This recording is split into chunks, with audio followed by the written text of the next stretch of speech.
Hi, I'm Hannah Nepilova, an integrative counsellor, and welcome to Therapy Chats, the podcast where I talk to specialists from different fields of mental health. My guest today is Michele Riveroll, a perfumer, clinical aromatherapist, and psychotherapist with a background in chemistry and over 20 years of fragrance experience at Procter & Gamble. Through her practice, Centrica Studio, she harnesses the brain's direct link between smell and emotion, creating scents designed to trigger specific personal memories and bring hidden emotions to the surface. I would love to know, a little bit about your story, how you first of all got into perfumery and then how you made the transition to psychotherapy and found a way of blending those two hats. Was perfumery something that you were passionate about as a child? I knew very little about perfumery. So my background, I'm a chemist, and I have a specialty in food. So I studied in Mexico, where I'm from. When I finished university, so as a food chemist or as a specialist in food chemistry, we did have a lot of sensory and sensorial, aspects of food. But we never really kind of, like, what is it, like, consciously or overtly talked about or learned about the sense of smell and how all of the taste actually is the nose rather than what happens in the mouth. Mhm. But then I started working for Procter& Gamble, and they do a lot of tests and a lot of interviews, but one of the tests that they did was a smell test. And I scored very, very high. And so immediately they offered me to start in the perfumes department. I didn't know that I had such a good sense of smell. You didn't know that you had such a strong sense of smell. As a child, did you react quite strongly to smells? So what happens is I wear glasses since I was 6, and I started wearing really, really thick glasses right from the beginning. I couldn't rely on my sight, and I didn't know, this kind of happened just naturally.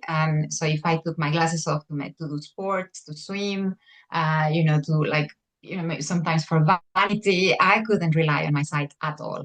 So I'm actually, yeah, probably this is one of the reasons why. So for me, actually being able to use the other senses was a really important way to survive. And so the sense of smell has always, I think that's why, like, I've been using it more since I was 6 or since I was really little, because I couldn't rely on sight.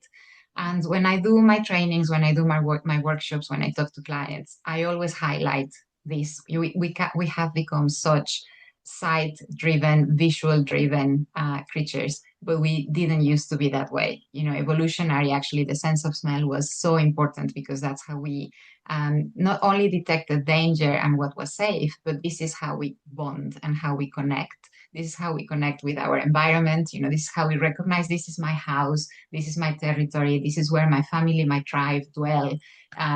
There's been perhaps like a predator or something has changed, because that's the other thing that the sense of smell is really, really good at, detecting changes in the environment. So, and it's for me, that's why I love it so much, is the connection to my animal side. And there is something And about smell that bypasses, cognitive processing. It goes, straight to the limbic system. yes, Yeah, when yes. you're saying And like, so to me, this is my connection to my animal side. right. Okay, so Um, you're working at Procter and Gamble. You did this for 15 years or so. yeah, so I started working for them, and very quickly I just fell in love. For me, was a new world had opened. When I started smelling, and I started just smelling all of these molecules, and then how could you put together these molecules to create something that smells clean or fresh or soft or comforting. It was just like a new language for me. It was. And I was so fascinated and so passionate about it that very quickly I was allowed to start the perfumery training. So to become a perfumer, normally, I mean, now actually the internet and the world has opened up a lot more possibilities to learn perfumery. But 25 years ago, when I started working for P&G, really there was only one school, I think, in France. And then all the other perfumers were trained through apprenticeships. So you would, start working with a perfumer and start this perfumery training under their coaching. And it's a 3 years training. And then after that, you start creating fragrances for the brand or, the company that you're working for. And then I was 6 months in my training in Mexico. So I was recruited back in Mexico when I was offered to transfer over to the UK. And that's how I made it to the UK. And then I worked for them for 21 years. I created fragrances for all the products for the whole world except a few countries. And it was a fantastic career for a very, very long time. But in laundry In laundry, yes, in or laundry. fragrance, or actually spray on fragrances as In well. laundry, yeah, Right. in laundry. Although, like always for laundry and for every single product, you need to know what's happening. You need to know the trends that are taking place also, in fine fragrances or, specifically for each country, you need to do quite a lot of consumer understanding to design a fragrance that will be suitable for laundry, but is also incorporating new stuff, and things that will be relevant. I was So going to ask, so at what point did you start to think that fragrance could be harnessed as a therapeutic tool? yeah, so because to create a fragrance, so because I was based in the UK, but I was creating fragrances for India, for China, for the north of Africa, for Russia, for Germany, for Latin America, for Mexico. Um, And to do that, you really need to understand who you are designing the fragrance for.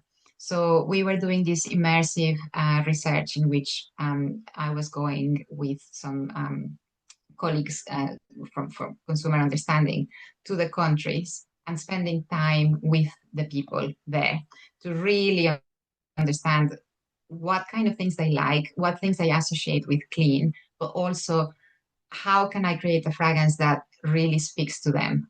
That, like when they use the product, they feel something. It's not just, and that product is communicating the attributes that we want the product to communicate. And so I did a lot of interviews, fascinating, really.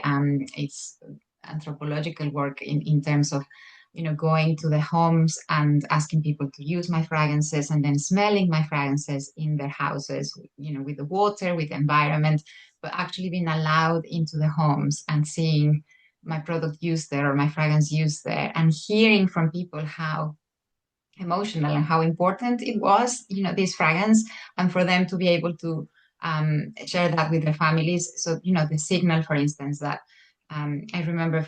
I mean, we had so many beautiful, interviews, but for instance, in India, a lady saying, I washed my clothes with the product you gave me, had one of my fragrances, and then I hung them out. And because it's a shared yard with her neighbors, while they were drying, my neighbors were passing and were saying, what were you using? It smells amazing.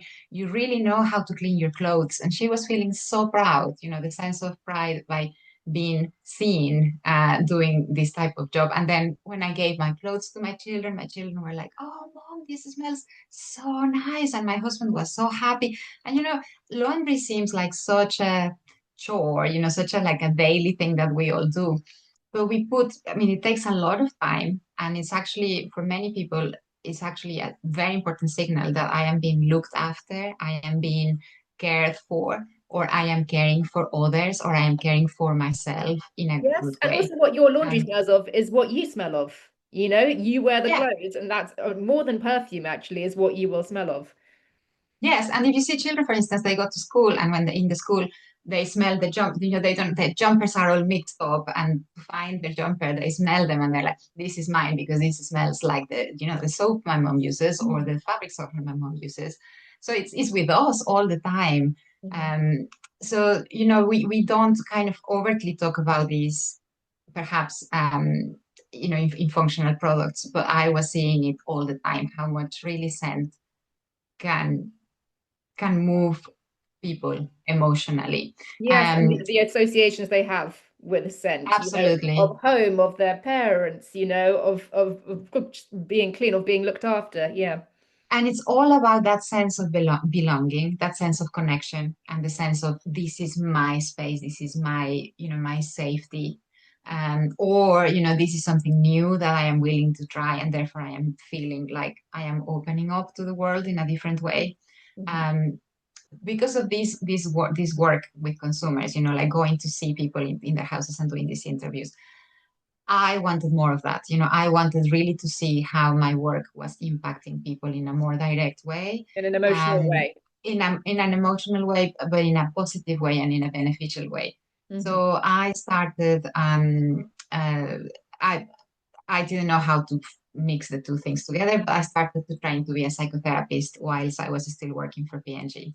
And at that time, I really, I mean, I didn't know exactly how to bring the two things together. But then I eventually qualified as a psychotherapist. I also have a specialty working with children, young people, and I work a lot with neurodivergent clients for Mm. whom all of these sensory situations can be very challenging. Yes, So and I'd love to ask, how do you use fragrance?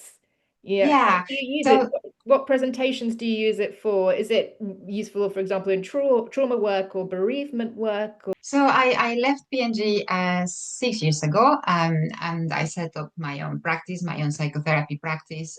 Initially, I was quite cautious because I think in the psychotherapy world, people are scared, and I probably that is the right word to use, are scared to use scent because they know how powerful it is and how it really can take you back.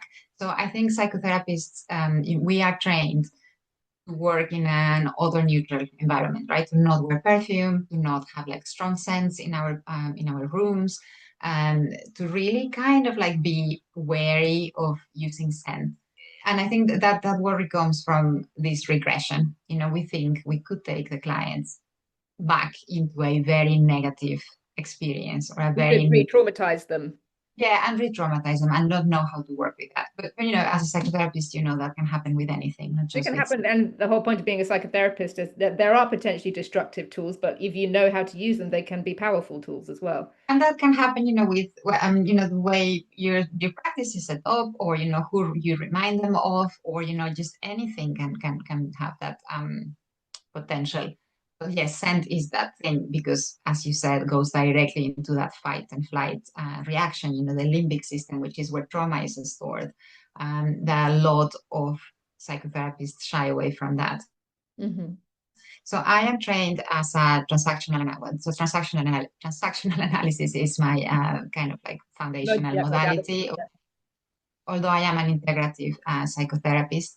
So for quite a long time, I was thinking, how can I use this in a way that is safe, but is also effective?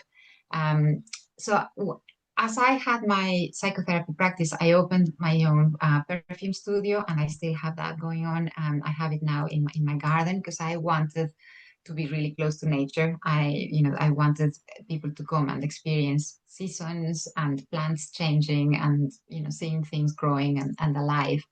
Um, and the more so I was using my psychotherapy skills to run my workshops, my perfume workshops. And I was using my psychotherapy skills whilst I was doing personal fragrance. Clients may come because they want a fragrance, bespoke fragrance for themselves. And as we start exploring my different accords, my different materials, they smell something that is like, this reminds me of something I had not had access to for years. This takes me back to my childhood. I remember, I grew up in a farm. So for instance, I may give them hay absolute or a hay accord, and they smell it and they're like, I grew up in a farm. We used to play amongst the hay bales, and I had this friend and this friend, and we just used to have so much fun. And they really, really go back to that. And they say, I want fragrance built around this memory. And, so the skill is for me, in my sessions, is to get to know what the client is needing, and like to show them things that will be positive. As soon as there is something that is negative, we don't explore it in, if it's a short session, it's just a one-off, because we don't really have the time or the relationship, the psychotherapeutic relationship to work through that. And we really connect with all those positives, so they can take back like a treasure, right? So it's like, I have recovered this memory, I have recovered this vision, this moment in time for my life. And we take the time to explore that and to really reconnect with it and create a fragrance that they can take with that. So it's like bottling a Um, memory through yeah, smell. it Yeah, is. Yes, positive, it trying to is. bottle positive memories. And anchoring that positive memory with that scent. Mhm. So, I use my psychotherapy skills in my perfume work all the time. And so lately, as I've been going more, I've been using scent in my therapeutic work more and more. I have created a range of accords which are so very alive, I would say, so very evocative. They don't smell like perfumes, basically. So, we have something that smells like forest or walking through the forest. And I have something that smells like soil, like wet soil. Uh, truly with that, so they are accords that are complex, so the brain can continue smelling and looking for, oh, it's soil, but there is also some moss, and I think it's like wet soil, and it's that kind of like mushy soil, and I can also smell a little bit of wood, so maybe there is some decaying wood, or so maybe some decaying leaves. They are very, very complex, and at the same time they are very clear and very vivid on a place, either the forest, either, soil. Maybe I have another one which is shore or the beach. I have one which is more like a meadow, like a dry meadow at the peak of summer. I've got one that smells of snow, one that smells of Christmas, so it's this kind of like very evocative. It's like a picture, if you like, of a place, or a picture of a time, a festivity, if you like.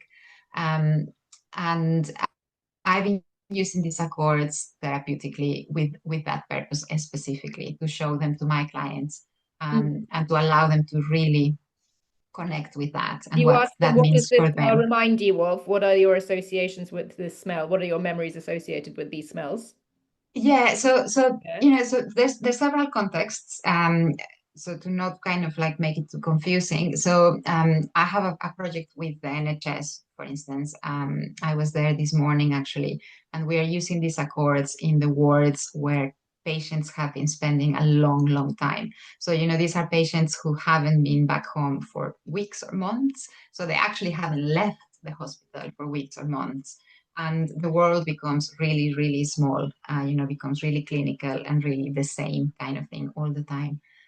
So these accords are about bringing nature into the world in a way that is safe. So there is no contamination, there is no, risk, no risk at all, because it's all, smelled. And allowing them to remember these things that are very important and meaningful for them.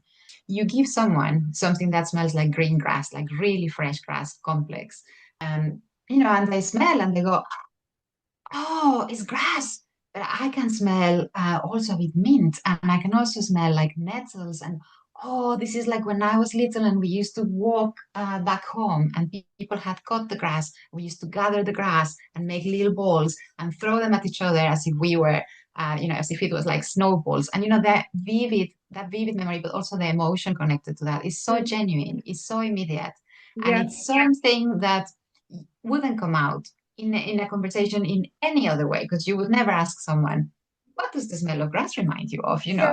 And and you wouldn't access it so it anyways takes them to a place outside, the confines of a hospital, where, outside. yeah. And so outside the hospital, but inside themselves, which is, I always say scent is this thing that allows you to connect with the outside world, because you're taking the world around you in, but then it's with your inner world, because it's my memories, is the things that are familiar, that I connect with, and that I have a history and also memories and emotions associated with it, which are uniquely mine. Yes. And I wondered, do you ever take smells that are very personalized to the individual? For example, would somebody present you with some perfume belonging to their grandmother or something, and then talk about the Yeah. memories of their grandmother? Yeah, so we can contract within. So we have, the work that we do, for instance, like kind of short sessions or short term in like clinical settings like this that I'm describing, and then there is the therapeutic work that can take place with one to one with a client. So for instance, yes, if we were to work, say, grief, and that is one of the things that is coming through, and it has to do with having lost their grandmother. We may think, what do you how do you work through the grief, and maybe one of them is actually reconnecting with who this person was for you. And if we may be struggling, so actually, yes, the perfume that she used to wear could be one of those things. Sometimes there are things that are very evocative, like rose or lavender. In England, particularly, like this reminds me of my grandmother's garden. I remember I used to go. And the thing that scent really does is that it takes us, so, we all have a narrative of our lives, which we have rehearsed a lot and that we kind of tend to automatically always go to. So if this person was just to tell me about their grandmother, probably they go into this kind of automatic narrative. But if they smell roses and the grandmother used to grow roses, it's like you go much deeper. And this narrative, like it deviates from a specific kind of thing and it just branches out or goes kind of deeper into things that you wouldn't expect or you wouldn't even remember that was important. Mm. So it's like digging deeper. Um, and it is really, really powerful because it's really surprising for the clients themselves many times. It's like, I didn't remember, I didn't know that this was within me, that I was feeling like this towards my grandmother, and this rose oil has really brought that out. Okay, so it brings up the different emotions as well, perhaps to the ones they were expecting. Yes. And that's the reason why I love it so much, because so many times it's a surprise. It's like you're diving into the subconscious, finding these memories that have been like lying there for a long time at the bottom of this subconscious sea, and you're kind of like throwing this hook with the scent and fishing them out and taking them out into the surface, and then you go like, oh, look at this treasure, it was there and I didn't remember, and it's mine. So I can see how that could work really clearly with bereavement work. How about trauma work? So I haven't really used scent for trauma work specifically. I have used it a couple of times when the source of the trauma has been a smell. So I had a client recently, he had gone through a very difficult time in his life. And at that same time, there was something that the neighbor was doing downstairs that was creating this very specific scent. And so he associated that really, really bad time with this specific scent. And from there, he was really also very anxious about smelling things in general because he is just very sensitive. So we did some work specifically to actually for him to find that his sense of smell, can be a source of safety and positive connection as well. So that's how I have used it for trauma, but it's been very specific when the trauma is related to scent itself. Yes, because I guess as we've already kind of established, smells can be re-traumatizing. So yeah, so I guess I would wonder how you would avoid doing that if you're working with trauma, or indeed if you're working in an, you can still stumble upon something traumatic, even if if you didn't expect to be working with trauma. Yeah, so absolutely. So, in my 25 years that I've been giving people things to smell, from like simple molecules that smell very odd and that you cannot relate to anything and they're not familiar, to these very vivid accords that I am now creating specifically to take you to that place. I've never once encountered someone who has smelled something and has had a traumatic response or has been re-traumatized. Hmm. I think is so interesting because it depends on how you make them smell. So there has to be control, and we know that any trauma work is about allowing the client to regain control of their experience. So when we smell, I always use my perfume blotters. I don't have one around here, but those like kind of little paper strips. And I use everything in dilution. Nothing is like, so strong that it's going to fill the whole room with that smell. So it's kind of like confined to that tip of the smelling strip. And so we smell that. And I always say, if you smell this and you don't like it, just put it to one side. We don't have to explore it unless you want to explore it, unless there is something there that you think, yeah, I can explore this. And we do this at the beginning of the session. I never give people stuff to smell at the end where we can't, kind of work through it. So, we do the smelling at the beginning and we find those things that they say, yes, I want to carry on smelling this and exploring this. And otherwise, as soon as people smell it, they go like, oh, I don't like that. And they may look dysregulated and they may feel dysregulated.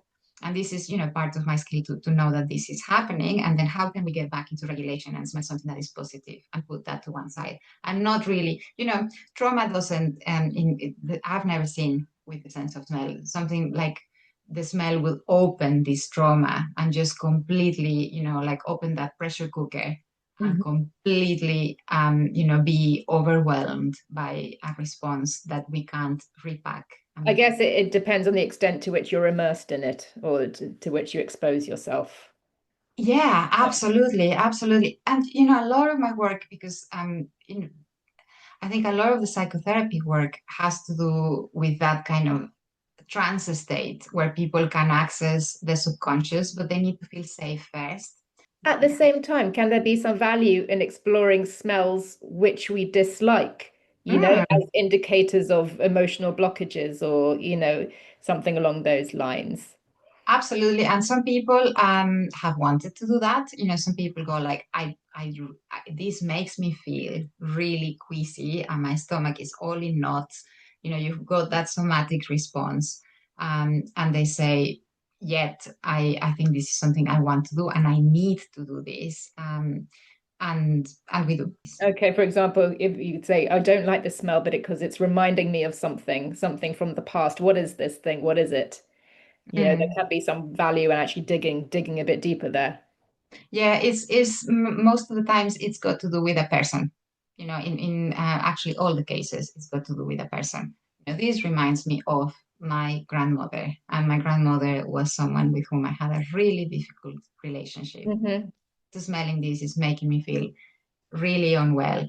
And so, by there, we know, we can start kind of using the scent and using the cognitive side, so you use the scent to go back into that kind of child place, if you like, or the memory or that, amygdala side. And then we use the here and now and we use the prefrontal cortex to say, what's taking place, how do we work with this, that she's not here with us, it's just the scent that is taking you back there, Yes. is knowing how to do that back and forth, like how the diving into the subconscious and then coming back into here and now and the Yes. consciousness.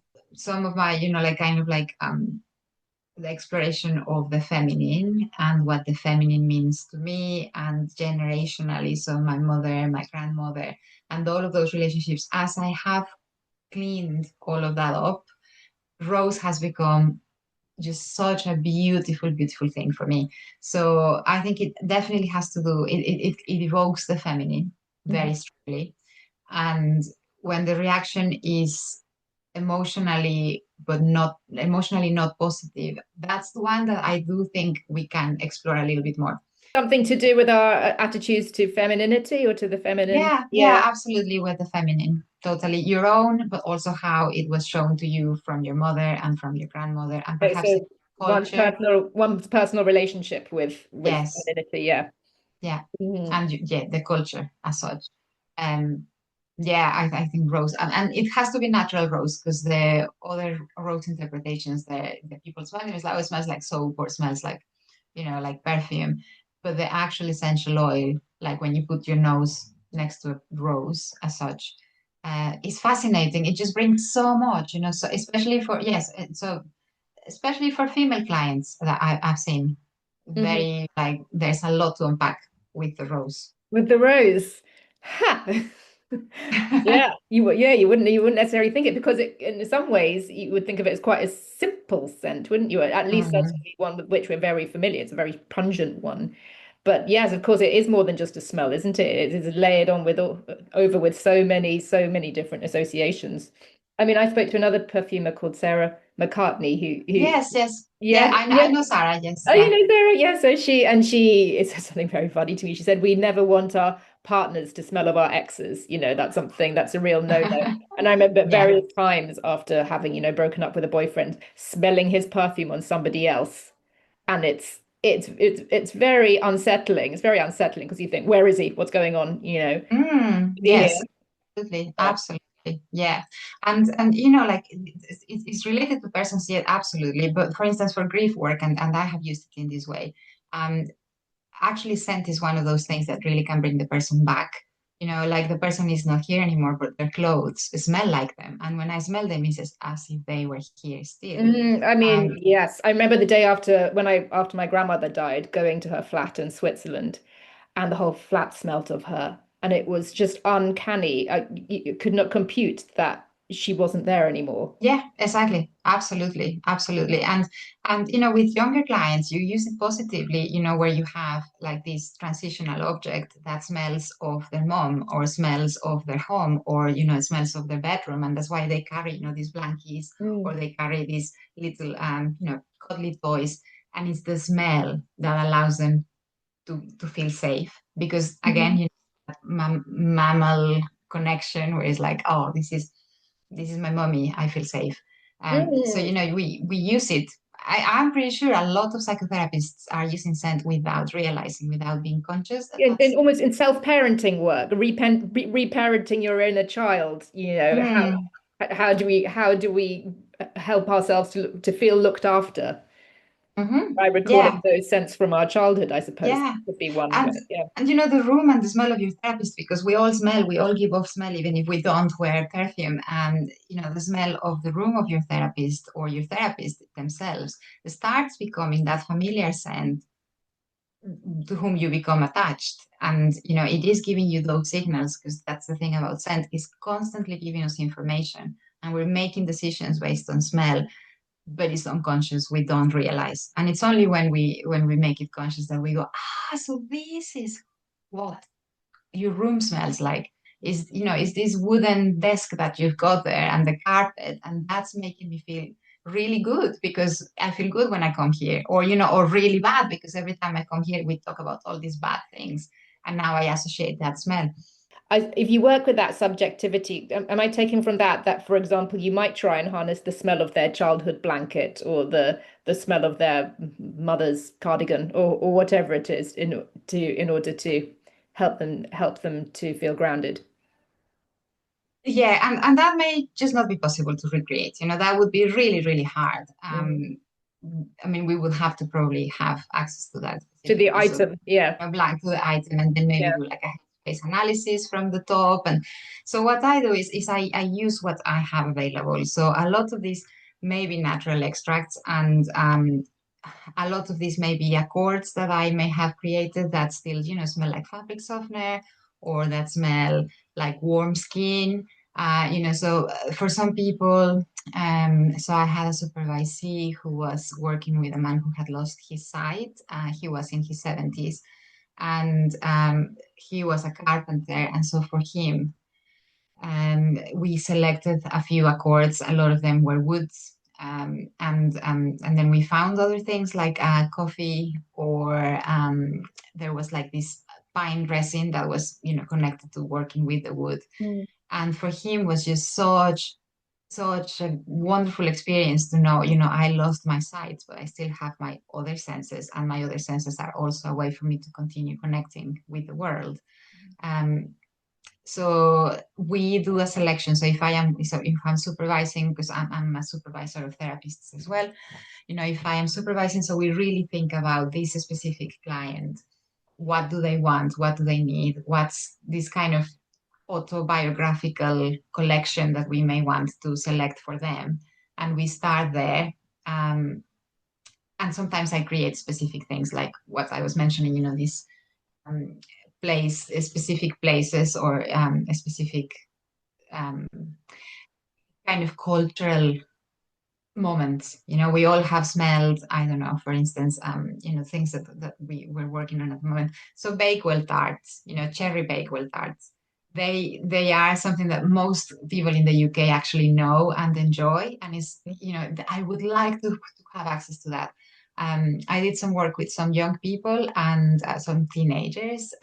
It was an outreach project where we were creating a scent that really allowed them to represent themselves and the place where they grew up. Mm. And they all really went for edibles, fruits. It's like we crave these sweets. Yeah, so Um, working with people's cultural associations would be very powerful. And imagine for people who feel quite dislocated or dislocated or homesick, if they've emigrated, if there's some growing up if they're living somewhere different from where they grew up. Absolutely. Yeah. Yeah, yeah. I have clients like that where they saw it. Oh, I grew up in Romania and this reminds me of the woods there. And I have not smelled these for ages, like for years. And it's like, it's mine. It's my memory. It's my place. Have you seen clients burst into tears smelling Yeah, different? Yeah, absolutely, absolutely, yeah, especially men, actually. especially men. Yeah. Especially men. Mm. Okay. So female clients who have like, oh, I love this, and you see the smile in their faces, or they just see that they smell it and smell it and smell it. I've had a few male clients who smell something and they can't tell me, or they don't want to tell me what's happening, but there are tears streaming out. Um, yeah, yeah. Yeah, it's sometimes quite hard to analyze exactly what's going on. It's particularly because it goes straight to the emotions. Yeah, and when I ask them, I've had, the couple of clients who could cry particularly with these blends that have vanilla, patchouli, and woods and resins, and they just say, I don't know, I just feel really moved, and it just like it takes me somewhere, and I have no words. Mhm. And I suppose that's part, I mean, as in my psychotherapy work, I really love that kind of work where there's no words, but something is shifting, something is being activated, something is moving. Um, because with adults, particularly, we become just so attached to our stories and so attached to the way we articulate things, like this Yeah, intellectual side. we can get so preoccupied with finding exactly the right words to articulate something that there's no room left for what we're actually feeling. That's it. Yeah. Yes. Yeah, exactly. So I think scent is very much, yeah, that way. Hmm. And again, I mean, I think I really would like more psychotherapists to work with scent. I mean, I was Um, going to ask, do you yeah, think there is scope here to integrate, sensory tools like perfume into standard talk therapy, say? yeah, Yeah. absolutely, absolutely. I think we just need to give permission, give ourselves permission, and maybe, therapists like myself give other therapists permission, because it is really overlooked. And I think there is, as I was saying, there is all this fear that you may re-traumatize and you may regress the client, um, when in fact I've never experienced that.